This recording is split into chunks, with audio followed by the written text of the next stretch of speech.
Sir കേരളത്തിലെ ഏതെങ്കിലും മാവേലി സ്റ്റോറുകൾ പൂട്ടുവാനുള്ള തീരുമാനം സർക്കാർ തലത്തിൽ എടുത്തിട്ടുണ്ടോ, കോർപ്പറേഷൻ തലത്തിൽ എടുത്തിട്ടുണ്ടോ? അങ്ങനെ നിർദ്ദേശങ്ങൾ വരെ നൽകിയിട്ടുണ്ട്. പിറവം നിയോജകമണ്ഡലത്തിലെ മുത്തോലപുരത്ത് ഒരു മാവേലി സ്റ്റോർ കഴിഞ്ഞ ദിവസം അടച്ചുപൂട്ടുവാനുള്ള തീരുമാനം കോർപ്പറേഷനിൽ നിന്ന് വന്നു എന്നാണ് അറിയാൻ കഴിഞ്ഞത്. അതിന് കാരണമെന്ന് പറയുന്നത് അവിടെ വിൽപ്പനയില്ല എന്നുള്ളതാണ്. സാറ് വിറ്റുവരവ് ഉണ്ടാവണമെന്നുണ്ടെങ്കിൽ സബ്സിഡി സാധനങ്ങൾ ഉണ്ടായാൽ സ്വാഭാവികമായിട്ട് അവിടെ വിൽപ്പന കയറി വരും.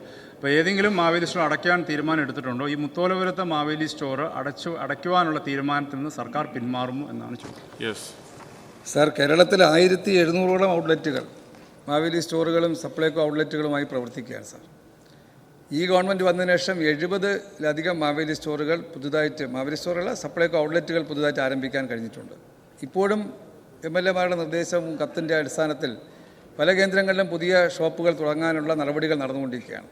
എന്നാൽ ചില ഷോപ്പുകൾ വർഷങ്ങളുടെ വാടക വിഷയങ്ങൾ, അതുമായി ബന്ധപ്പെട്ട ചില പ്രശ്നങ്ങൾ, അതിൻ്റെ സേഫ്റ്റി ഇല്ലാത്ത അവസ്ഥ, ഇത്തരം കാരണം കൊണ്ട് ചില കടകൾ നമുക്ക് മുന്നോട്ട് കൊണ്ടുപോകാൻ കഴിയാത്ത അവസ്ഥയുണ്ട്. അത് ചില ക്രമീകരണങ്ങൾ വരുത്തുകയല്ലാതെ ഒരു പ്രദേശത്തെയോ ഒരു പഞ്ചായത്തിനെയോ മാവേലി സ്റ്റോറിൽ നിന്ന് മുക്തമാക്കുന്ന നിലപാടല്ല ഗവൺമെൻറ് എടുക്കുന്നത്.